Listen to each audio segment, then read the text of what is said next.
We are sure you will enjoy hearing from our first keynote presenter, Camille Dungy. Hi, Camille. Hello. Hello, also from Colorado.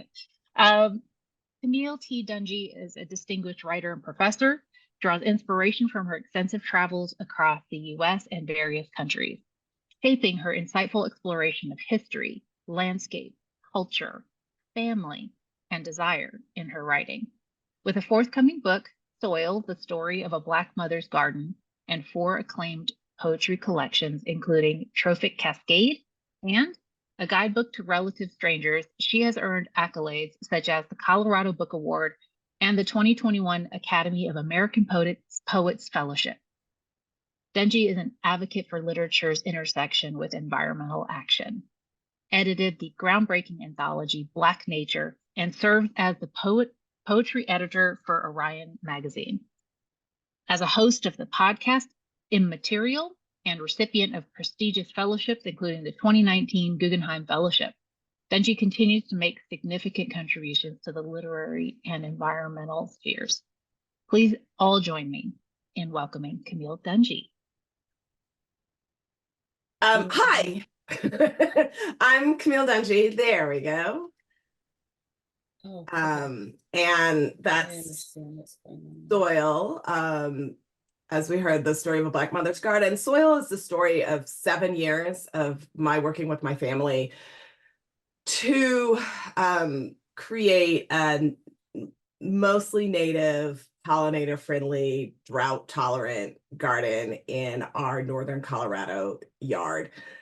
Our plot is maybe 2/5 of an acre, and the house takes up a bunch of that. So we're, maybe 1/5 of an acre, maybe, that we're talking about here. I think one of the largest sections that I end up calling the Prairie Project is roughly 1,200 square feet. So just because you're landscapers, I'm just giving you a sense. It's not a huge amount of space. It's maybe a typical suburban lot.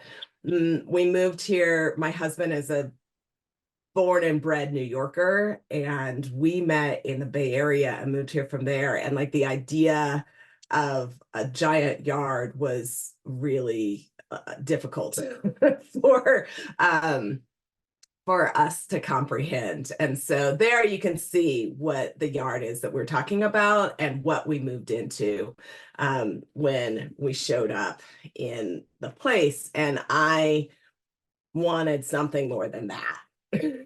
It just, that oddly takes a lot of work and is still not particularly attractive. And so we wanted to change things up a little bit.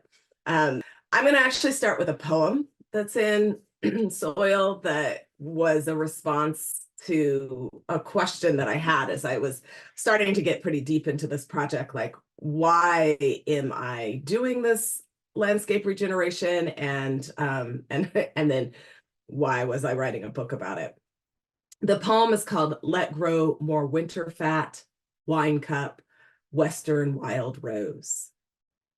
So little open prairie left, little waves of blue stem, little fuzzy-tongued penstemon, quieter the golden current, nodding onion quieter now as well. Only a few clusters of Colorado butterfly plants still yawn into the night. Where there once was prairie, a few remaining fireflies abstract themselves over roads and concrete paths. Prairie wants to stretch full out again and sigh. Purple prairie clover, prairie zinnia, prairie dropseed nodding into solidago, bee balm brushing rabbit brush. Prairie once, prairie once, prairie once. So we moved into this house in 2013. You saw what the lawn looked like before. And I grew up in Southern California and then spent a lot of my adult life in Northern California in the Bay Area. And I was used to seeing life year round. And so moving into that super homogenous green space, and then hitting winter where it really just didn't do anything. It was just gray all year round. Felt like just depressing to me, and just impossible to stay. So I began in the central plot in the front yard with some old railroad ties that were in my backyard, and I made a 4x4 plot with the lasagna method and kind of pulled back and reclaimed the grass, or tried to. The lasagna method was not particularly effective in the end, but tried to reclaim this grass and put in plants that would flower and do some more interesting things. And over time, that allowed for a profusion of different kinds of life. And in the 7-year process that I account in soil, I learned more and more about what kinds of possibilities for viability happened when I encouraged diversity in my yard. I'm reading now from halfway through the book. "Don't you want some gloves?" Mom asked when she came by the house and found me digging in the central flower bed. "Unless I'm handling plants like the myrtle spurge, whose glue-white sap raises rashes on uncovered skin, I prefer to work with bare hands. Even writhing worms no longer repulse me. Science provides reasons for the pleasure I feel when I dig with my hands. Microbes in the soil lower stress response, raise serotonin levels, and may reduce inflammation in the body and brain. But when I dig, the science is not what I think about. I think about how good it feels to welcome growth. Late September days are perfect for putting in arrays of tulip and crocus bulbs here, tiny round black columbine seeds there. I spend warm afternoon hours on my hands and knees digging in the soil. Some seeds I bury half an inch deep, protecting them from sharp-eyed birds. I scatter others over the surface the way wind gusts scatter dried seed pods offerings. Bulbs prefer various depths as well. Crocuses, tulips, alliums, and grape hyacinth 4 inches. Mid-spring daffodils 5. Summer blooming bearded iris 2. Savvy gardeners layer varieties of bulbs and seeds to enjoy continuous blooms. In late summer through the fall, it's easy for me to duck into a nursery for a plant stake or a trowel, walk past racks of seeds and bins of bulbs with their bright illustrations for future flower heads, and find $15 worth of seed packets and bulbs in my handbasket by the time I reach the checkout. And it's free to collect seeds from my yard and from friends. Cosmos seeds like tiny pencil leads, sunflower seeds in all sizes, looking just like the ones people eat. The big stand of sunflowers in our front yard sometimes spills over the sidewalk. I should prune the seedy 3 and 4 inch diameter deadheads so they don't block the walkway as they pull the plants down. After helping my daughter with a math assignment and putting dinner in the crock pot one September afternoon, I approached the sunflowers, shears in hand. A flock of pine siskins rose from the stalks. To be honest, I didn't learn they were pine siskins until the encounter drove me to our bird books. I had noticed only goldfinches around the sunflowers before. Less showy than their goldfinch cousins and no bigger than a goose egg, these little pine siskins have streaked brown plumage that blends into the browning stand of autumn sunflower stalks. One stayed to assess how close I might come, saving the energy others spent on fleeing. "It's okay, little bird," I whispered. "Keep eating." As soon as I stepped away, the flock returned to the seed-rich sunflower bed. I didn't know when we chose not to use chemicals in our yard that glyphosate, one of the main components in the weed killers the former residents preferred, disrupts serotonin uptake in animals, thus suppressing the beneficial powers of getting my hands dirty. I only knew that much of what I want to grow will be considered by those herbicides to be some kind of weed. Purple prairie clover, whose pin-sized tubular heads are ringed in seeds small as the dots on strawberries. Prairie dropseed, a mounding native grass with bursts of panicles, branched clusters of flowers from which drop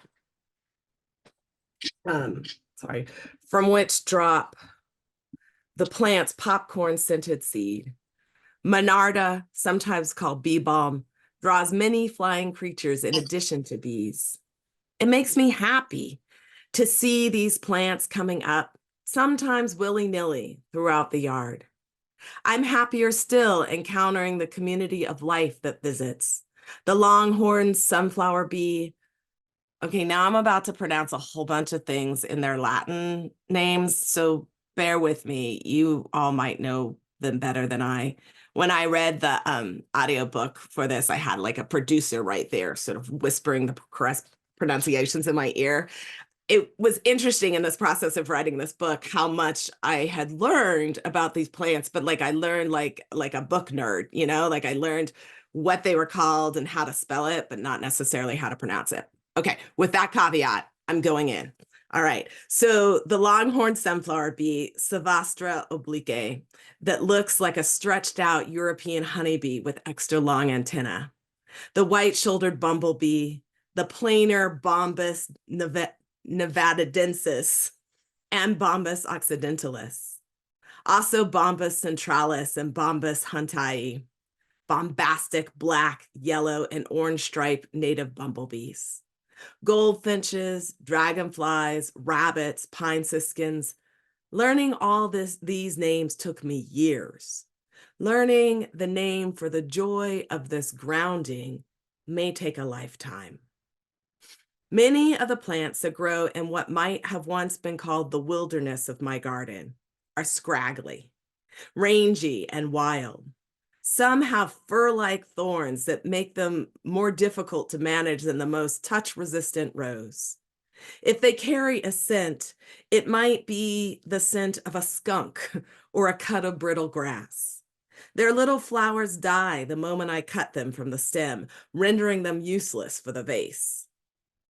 Weed, from the old Saxon weod, or a useless or injurious plant. One fall, trying to gather up all the beauty I could before an early freeze, I cut a bouquet of snapdragons, only to find the small, dragon-like mouths of every flower filled with tiny mites. Until I cut the flower, I never noticed these mites. Now, before I share the tiny black snapdragon seeds with friends or scatter them in my parents' garden or my own, I empty the dried pods over a mesh screen to sift out the minuscule buds. A delicate larkspur called Nuttall's larkspur grows in clusters near the snapdragon. I love that little flower. Several bluish, purplish starfish, each with a dark tail like a spur, bob off the plant's light green branches. All winter, I look forward to clusters of these blue-purple flowers returning to patches around the yard in the spring. I don't keep cattle, to whom Nuttall's larkspur can be toxic. This helps explain why I am not bothered to see it on my land. I would rather foster the larkspur's growth than treat it as an injurious plant.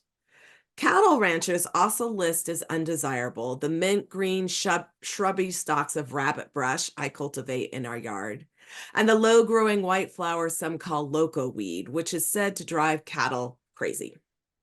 Also swamp and showy milkweed and western world milkweed with pods that split and scatter cotton-tailed seeds far and wide. Though they are native to this landscape, these plants interfere with commerce and often show up on lists of undesirable weeds. Walking her daughter to my door, the mother of one of Callie's friends stopped near our milkweed's rowdy pinkish flower heads. I got rid of so much of that when I was a kid on the farm, the woman said. I showed my father our brilliant yellow-flowered rabbit brush once, pouting about the plant, seeing the plant listed in a book called Weeds of the West. a catalog that also sweeps into its pages nettles, larkspur, loco weed, and all those variety of milkweed. A weed, Dad said, is a plant that is growing in a place or way you don't want it to grow. That's all the word means. So now I want to skip to another kind of line of inquiry in my book Soil, and it's very much about just being a Black woman in a predominantly white space, creating this wild, weedy, native-inspired dry season garden. And one of the people who I had in mind as I was doing this, like working on this project, is this woman, Ann Spencer, whose picture you see here. Ann Spencer spent her life in a town called Lynchburg, Virginia, and the significant portion of her life, she lived on a double lot in a Black neighborhood in town, and she had an incredible garden.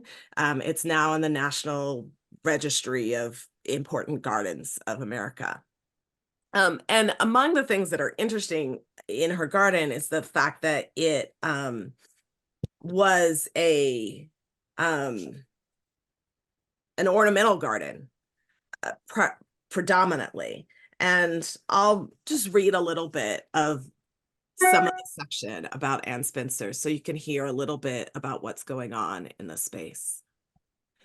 The Ann Spencer House and Garden Museum stands at 1313 Pierce Street in Lynchburg.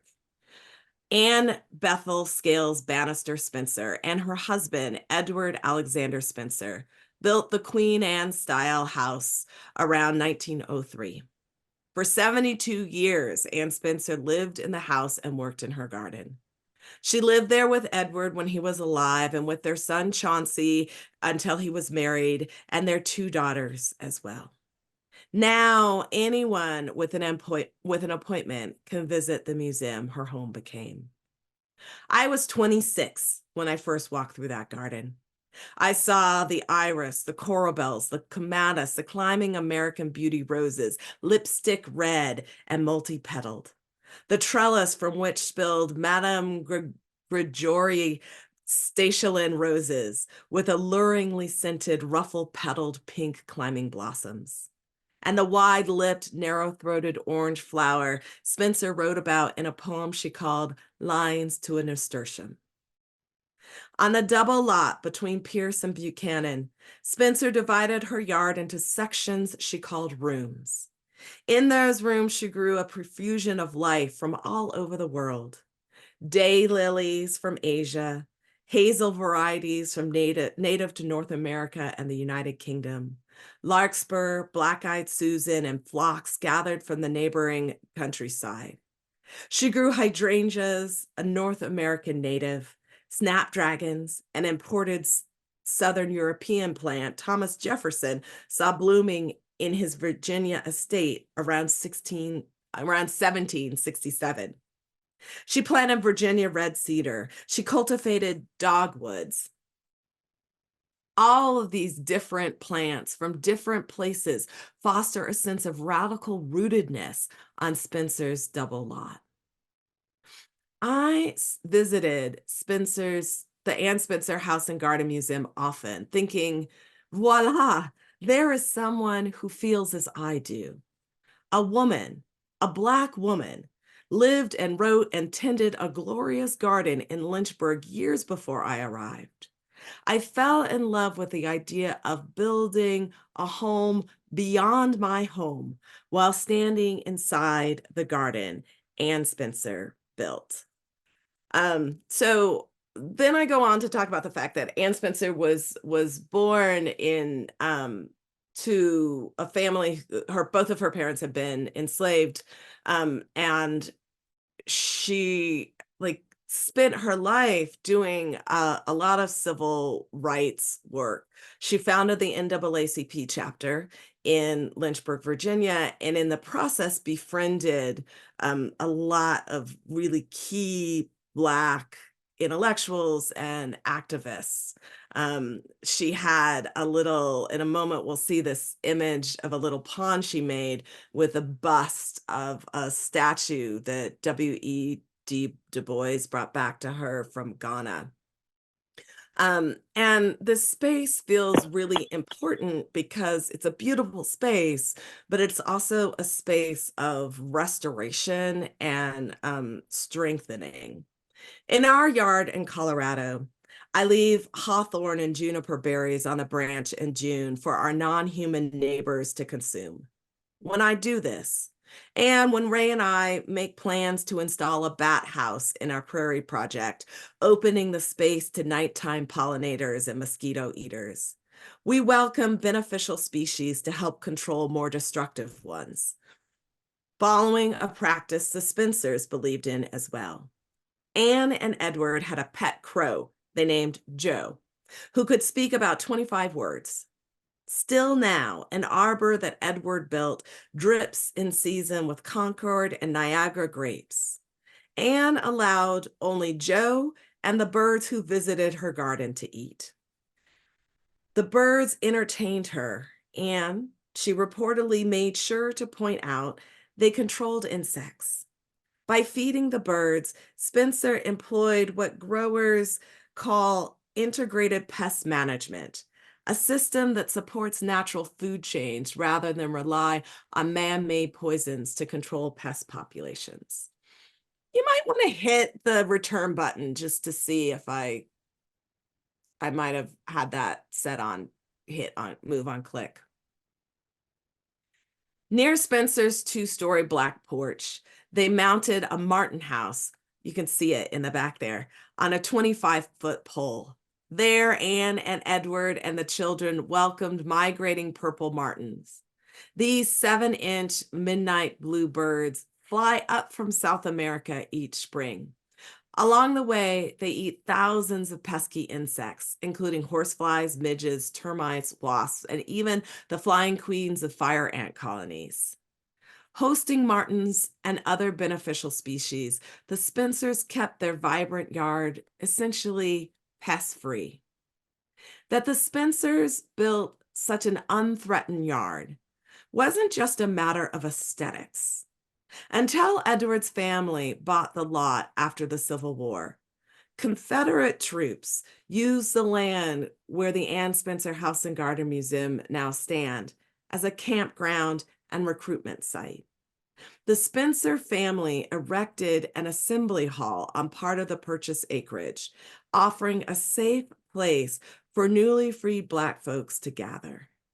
After Edward and Anne built their rambling house and broke ground on the garden, their home remained a stopping place, their garden an oasis on an inhospitable land. And so as it continued, this space and moved into the 1920s, 30s, and beyond, Anne Spencer's house became a stopping place for lots of people. Can we go ahead and hit return just in case I set this one wrong and it needs a click? There we go. Huh. Maybe again. Interesting. Okay. It'll figure itself out. So let's keep hitting return until, because we should be in Anne Spencer's garden now.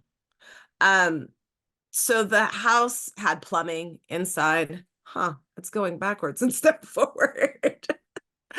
The Anne Spencer house had indoor plumbing, and during segregation, she ended up being the stopping place.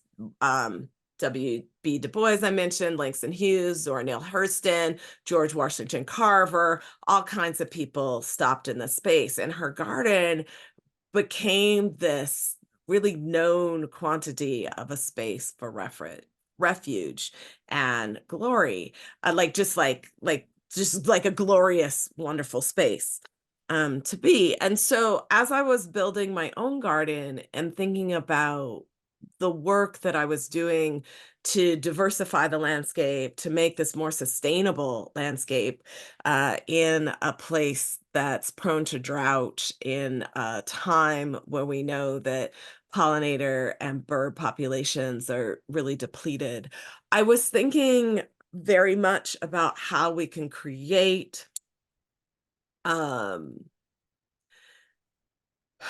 spaces for welcome for more than just humans as we move towards thinking about how can we um, develop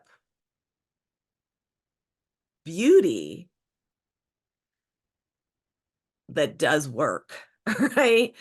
Beauty that also supports the neighbor beings that support us. And how can I create an integrated, interconnected kind of yard and garden? Um, you've seen these plants before. I don't know what happened at that point in the presentation, but one of the things that became interesting to me in my yard, as I described in the section that I read about the pine siskins, was how rapidly, upon introducing these native species and multi-season beneficial plants, my yard got really crowded with many kinds of insects and some small mammals, lots of birds that I didn't see as robustly elsewhere. And I'll also say one of the creatures who shows up is a rabbit, a mountain cottontail rabbit, um, who is like, I looked him up because I didn't know what the rabbit was. And in addition to being called a mountain cottontail, it was called Nuttall's cottontail rabbit. And I already knew about the Nuttall's larkspur, and I was trying to figure out like who this Nuttall person was. And some of you may know that name if you know taxonomical names, because in my eventual research, I found that about 6% of North American native plants are named by or for Thomas Nuttall. So they're Natalium or Nuttallii or Nuttall something something. Thomas Nuttall followed the Corps of Discovery a few years later and was on the Thomas Wyeth expedition. You may need to hit the forward button because these are all set on about a minute or 100 seconds. So it's going to take a while for them to move forward. So you may just want to hit the forward button until we get through the Ann Spencer pictures. Otherwise, we're going to kind of get stuck here with the presentation. The Yeah, I will try to. I'm trying to do that for whatever reason. When I'm like clicking the enter key and the forward buttons, it's not letting me advance the slides actually. So I'm gonna try dropping my screen and bringing it back up and starting from somewhere in the middle. But sorry for Well, that. do you have a navigation bar that you can just hop past that one picture we were stuck on and just go there? Um, I do not. The directional pad arrows aren't working. Neither is the enter key, and I can't find like my cursor is also blocked out while the keynote is full screen. Um, Okay. I'm gonna try and find a different one here. Yeah, there's Is this Thomas about Nuttall. where? Well, go back one behind Nuttall, because there you go. Okay, just and then start there and see what happens. Yes. Right. Let's see if I can. Nope. If I hit play, maybe it'll go from there. Hey. There we go. And then so I became really interested in the way that this one particular person shows up in so much of the yard, and how much influence particular individuals can have on our landscaping. And so Thomas Nuttall did all this collection walked across the entire US and then down from Oregon all the way to Southern California, then took a ship over to what we now call Hawaii, and then came back. By the time he showed back up in Boston, the person who owned the shipping company that he traveled with refused his payment because he thought that Nuttall had made such a positive effect in helping us understand the resources and life that was in the US, that he seemed to have, you know, like it was worth it. And he didn't need to request payment. I become really interested though in this question of naming, because as with loco weed and many of the other plants, I feel like sometimes the names of what we call native plants in particular reduce their desirability, or the expansiveness of their possibilities in our spaces. I love this rabbit brush. There's a plant that I have a lot of in my yard, that its common name is tickweed, which, you know, I don't know, as landscapers, if you go and tell somebody, I'm going to put some tickweed into your yard, right? Like, what are the responses that people end up having?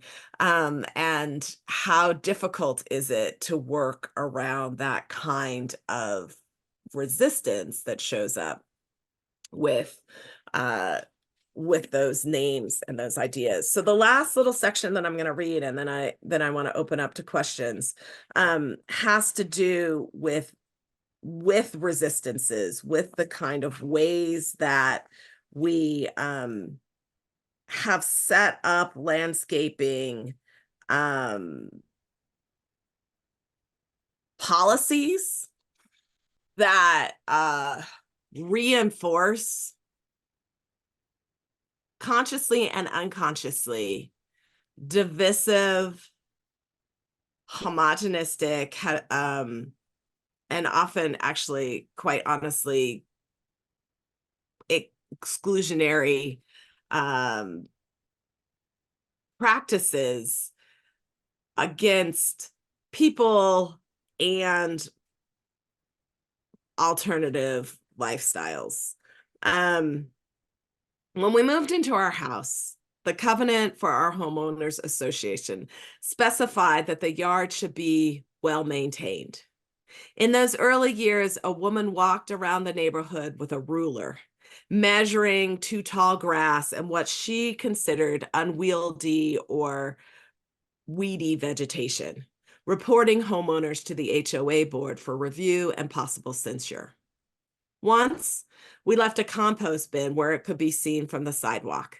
The HOA fined us $25 a day until we concealed the bin more thoroughly. A $25 fine may not sound like a lot, but in just a month, such a penalty could add up to $775. You might want to hit, I don't know if it's going to work again, but try forwarding through Nuttall also here and see if we can get to more plant pictures. I actually kind of love Nuttall and Wyeth for their expedition and what they did, but we don't need to look at this map for much longer. There we go. Here's some of the things that they discovered. I love those seed pods on the yucca. I just find them endlessly fascinating. Okay. Our HOA fined us $25 a day until we concealed the bin more thoroughly. A $25 fine might not sound like a lot, but in just a month, such a penalty could add up to $775. Banish the tall grasses, banish the milkweed, banish the front yard onion patch, the failing squash and melon trials. A well-maintained lot should have fewer rangy wildflowers or none. Certainly no gangly vegetable stalks.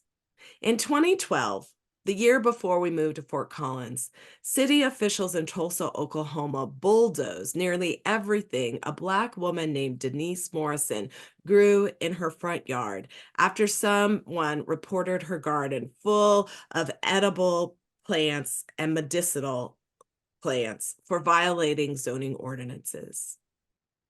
When Morrison contested the destruction, a federal court refused to hear her case. She had no recourse to recoup her losses. Rather than leave the dried stalks and seed heads on our sunflowers for birds to perch on and munch as they stock up for winter, stories like Morrison's urged me to pull all remnants of summer plants out of the ground, keep nothing brown around our house, nothing aesthetically unsavory. My family is the only Black family on our block. In fact, we are one of the few Black families in our entire town, the fourth largest city in the state of Colorado. By few, I mean that only 1.5% of people in this city of nearly 170,000 identified in U.S. Census records as African American. By few, I mean that anytime Ray heads out on the bike trail, someone recognizes him by name. My daughter is the only Black girl with 2 Black parents in her 780 student middle school. This might help clarify my resistance to the kind of suburban American monoculture that the woman in my neighborhood tried to promote via the HOA's yard maintenance code. A culture that, through laws and customs that amount to toxic actions and culturally constructed weeding, effectively maintains homogenous spaces around America's homes. But I am lucky. The neighbors I speak to claim to be grateful we moved in, cultivating the most heterogeneous environment on our street, both with our presence as a Black family and with our landscaping decisions. Look how fat that bumblebee is. Like pulls down the whole larkspur. I love it. Our HOA eliminated its rules against non-standard landscaping, and the town of Fort Collins actively works to help residents create landscapes that support native plants and insect populations and lower the strain on our precarious water supply. Bees love the flowers in our garden. Sunflowers shade low-growing plants at their bases. If, as Michael Pollan writes, a lawn is nature under totalitarian rule, then my yard reveals a very different sort of possibility, one in which we never know exactly what or whom you'll find. By the 4th summer in the house, we counted several species of bee, more than 24 kinds of birds, and a slew of moths and butterflies, including monarchs, the migrating species that used to travel to their breeding ground in Michoacan, Mexico, in flocks of millions, though the population has been depleted by as much as 85% since 1996. We've planted milkweed, a native North American species on which the monarch's caterpillars are dependent, and all sorts of creatures flock to the perennial's blooms. In 2015 and 2016, I plugged handfuls of sunflower seeds into 1/4-inch deep holes around the yard. Those sunflowers are annuals with no permanent root structure. Our bulbs from which to spring again each new growing season. Mine reseed themselves year after year. Each new generation of those big-headed sun lovers grows as high as 13 feet, delighting many species of neighbors, humans included. Brilliant goldfinches hang out near our Nair seed feeders, eating sunflower petals, stripping the yellow circle of bright ray florets on the outer edges until only the brown disc in the middle of the flower remains. I would prefer if the goldfinches didn't denude my sunflowers, but I planted the sunflowers as much for them as for me. I've learned that birds eat flower petals, not just the seeds that form the flower's central disc. The brilliance of the gold in goldfinches' feathers is partially the result of the saturation of yellow in their diet. I have sown sunflower seeds in even more beds to continue to attract these beautiful birds. The sunflowers and the birds who eat them fill me with joy I could not have imagined when I first moved here. I love watching the goldfinches in your yard, a neighbor told me one afternoon. You don't get them in your yard? I asked. Not like you do, she said. So I'll stop reading from the book, and maybe I don't know if the presentation can keep going while we have Q&A or if we have to stop it, but it's just more pictures of the yard. But I would love to spend the next 15 minutes responding to any questions you have or comments you have. I see a question here that I'm curious to know if Camille's rewilding in her yard inspired any of her neighbors to emulate what she has done. And I think yes. Across the street, there used to be this just another giant expanse of grass, and they partook of the cities. The city has also created an incentive system, a rebate system. So they'll give you $1,000 for every 1,000 square feet. And then there's a bonus if you do native planting as well. And so they took part in that, and it's now mostly native planting. My next door neighbor, I actually write about it a lot in the book. My next door neighbor was an avid gardener anyway. They moved here from Boston, and they were really into gardening, and they partially bought the house because it already had a lot of roses and really lovely kind of northeastern garden planting. And in the beginning, we would do these exchanges where there would be columbine that would sort of just grow up in her rose beds, and she or I would pull it out of the rose bed so it wouldn't compete with the roses, and I just come and plant them in my yard. The Johnny jump ups, the wild violets, I would do the same with. And then one year my coreopsis spilled into her yard, and I texted her and asked her if she wanted me to pull the coreopsis out. And she said, "No, I've always loved coreopsis. That's fantastic."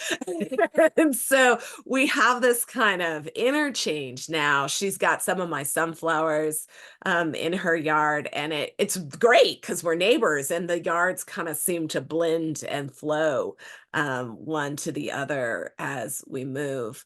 And so there has been, I think, this movement, but also our city. I'm really lucky. As I say, my neighborhood dropped their non-standard landscaping rule. And the city has these incentive programs. They even have a garden in the box program where they partner with a company that around the 5th to the 15th of June delivers little starts of native plants, and they'll have like they have varieties, like, do you need a shade garden? Do you really want like a heavy pollinator thing? Do you want to have something that you get put in the hell strip? Like, they give you options, and then like charts for how to plant them if you choose. And so that's a really great, it's super cheap. For like $300, you can get enough to fill almost 500 square feet. And so that's a really great way to, if you don't know what you're doing, create a really lovely native pollinary friendly low water garden. And even for me, by that time I kind of know what I was doing, but they already made all the starts. So it was really just an efficient way for me to do a large tract of space. When I first started, I did, as I said, like just this little thing that I figured they wouldn't notice. It was just a little flower bed. And then the little flower bed grew and grew and grew, so that eventually like all of that front space was really covered. And I figured by the time I had the time, energy, and know-how to have taken over my whole front yard, the the community would have caught up with me because I'm right. Right, like this is the way to be, and I'm lucky that did in fact turn out to be the case. So last season we did the last of it, and we pulled all the remaining Kentucky bluegrass, actually pulled it, didn't do the lasagna thing, and replaced it with a blend of buffalo and blue gamma. And I will say this, some of that takes a lot of patience. You know, all gardens take 3 to 5 years to really come in. But I feel like a lot of native plants have, in those 3 to 5 years, they're like 13-year-old boys, you know, they're like really gawky and weird, and don't necessarily look as fantastic as they might. And so one thing that I just really recommend is a kind of long view patience as you're doing this or encouraging other people to do this, that and which is part of why I liked doing it in stages, because there would be an established plot and then there'd be like its gawky little sister right next to it, and then we could kind of keep going as opposed to trying to do it all at once. Somebody asked what the best angles are to draw on those who are resistant to these aesthetics. I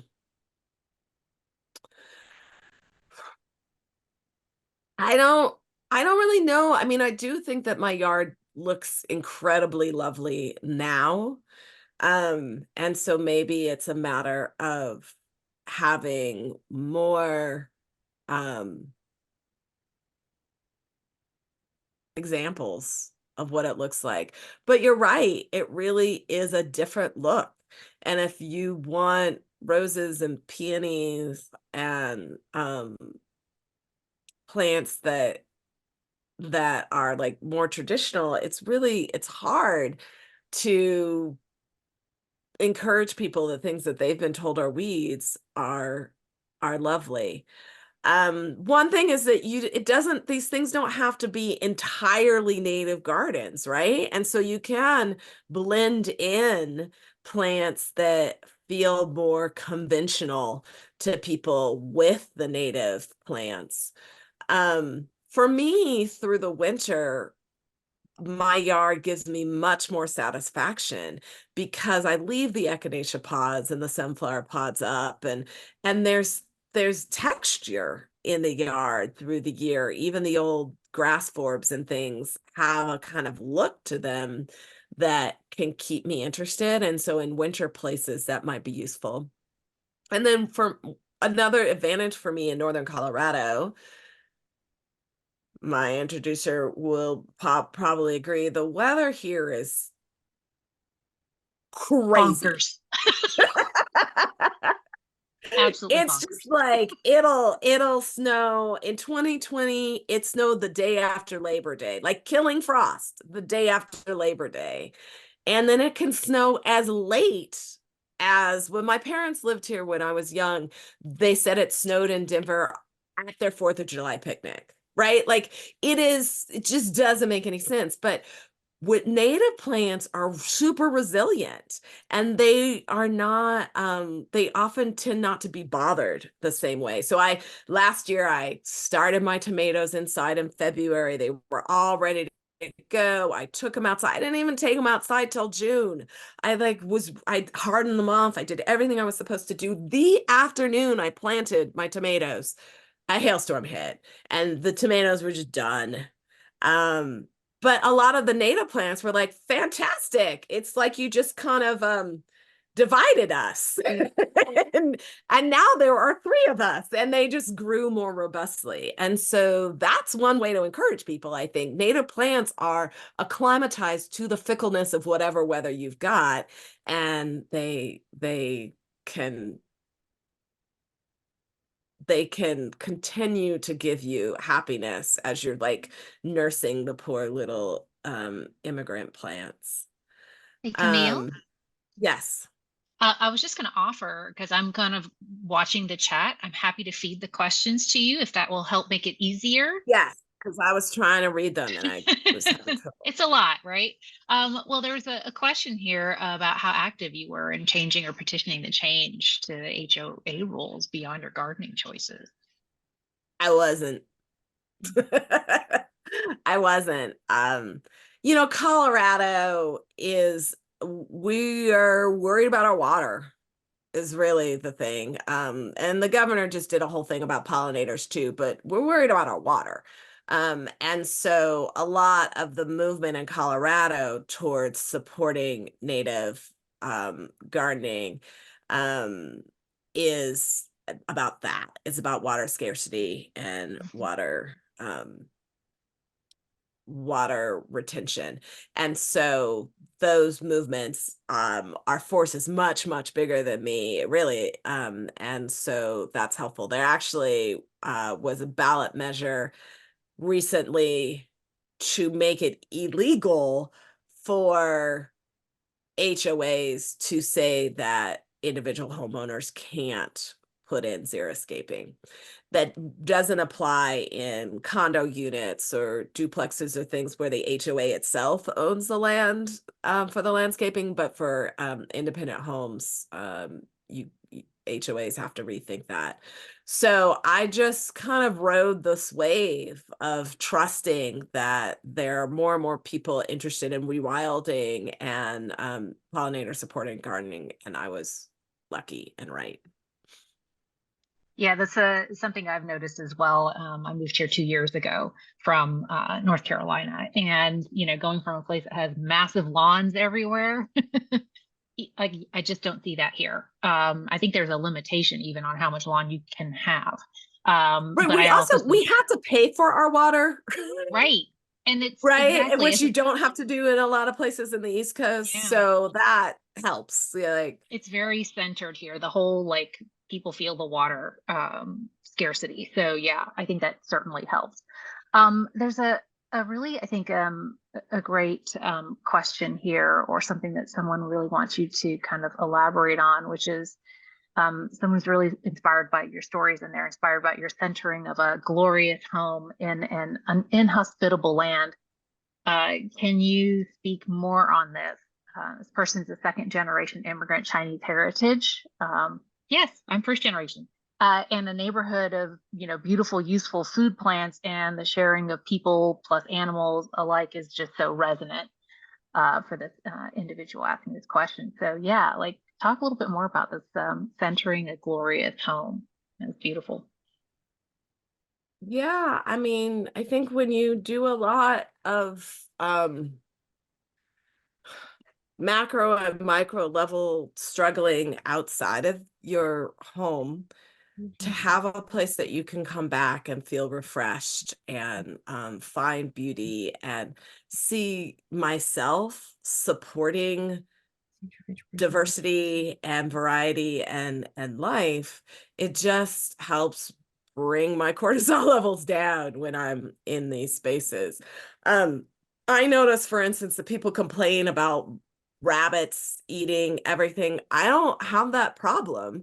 I think because I have so many native plants in the yard, the rabbits have enough to eat that they don't eat things in a way that deprives me of then getting my vegetables and things like that. And so those kinds of choices then reduce my stress level. There is somebody in the chat that's pointing out that USDA hardiness zone shift that freaked me out when I saw that too, because there's a lot of changes that we're going to have to make in terms of thinking about what to plant and where. And I think that will be harder for a lot of us to make those choices. But I do think that sort of trying to attend to what the land needs, and what my non-human neighbors, what would benefit them, just helps me feel calmer. And therefore, that beauty question that somebody asked, that's part of the payoff. Like the kinds of birds that I see in my yard and the kinds of butterflies and odonata, like dragonflies and stuff that I see, it makes me happy. Oh, I love that. Follow your joy, your bliss, right? I'm like, that's the right way to go. Would you be willing to comment for us on how your evolving relationship to land and garden has influenced your work as a poet? Yeah, it absolutely has, and it has for quite some time in my career. But like just once I bought this house and could really dig in, I think I could put a lot of my concepts into practice. That changing ideas about my ideas about beauty, about how to sustain community by actively doing it and modeling it in some ways for my community and things that has shifted my writing as well. And how about how that writing process or otherwise has influenced how you choose to interact and participate with in your kind of more public life and world? Hmm. Um, I mean, I feel like that has been a long time in coming. In 2009, I published the anthology Black Nature, which is the first anthology of African American environmentally influenced poets, still the only one. And so, like, from that point, I was kind of like nature girl. And I'm not exactly sure if this book changed it, but maybe it like codified it more because as opposed to an anthology, it's my personal life story. And so now I'm like definitely nature girl. And the people ask me questions now, like what should I do with this plant? And sometimes I know the answer, and sometimes I feel like I've gotten a much bigger network too of places to go to send people for resources that might be appropriate to their region and circumstances. Well, I think it's wonderful because you're drawing attention and you've got a platform to speak about your passion, your interest, your curiosity in a very kind of educational, but also artful and creative way. And it's just really beautiful. And I think right now the world is here to see the perceptions of who's gardening, right? And who goes to Mhm. gardens and, who's cultivating land. Like people are here for that conversation because I think the perceptions has always been kind of this very much like old white retired narrative. And so I Yeah. think that there's a kind of explosion right now of transparency and just kind of saying there's Mhm. just so many different people involved in this kind of connection. We're all connected to the land and the world of plants in an incredibly beautiful way. And we saw a lot of that happen during COVID, right? And the pandemic and shutdown, people really yearning for that connection. So I just think this is my way of just sharing that gratitude for you using the platform, talking about your story, sharing your passion. It's something that resonates deeply with me as well. And just thank you